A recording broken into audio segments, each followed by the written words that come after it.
முகமது நபி ஸல்லல்லாஹு அலைஹி வஸல்லம் அவர்களின் பாசறை உறவுகள் அனைவருக்கும் அஸ்ஸலாமு அலைக்கும் வரஹ்மத்துல்லாஹி தஆலா வபரகாத்துஹு.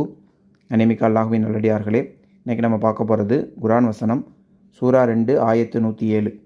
வானங்கள் மற்றும் பூமியின் ஆட்சி அதிகாரம் அல்லாஹுக்கே உரியது என்பதையும் அவனை தவிர வேறு எந்த பாதுகாவலனும் உதவியாளனும் உங்களுக்கு இல்லை என்பதையும் நீங்கள் அறியவில்லையா? இந்த குர்ஆன் வசனம் நமக்கு 3 முக்கியமான விஷயங்களை தெளிவுபடுத்துது. First, overall control.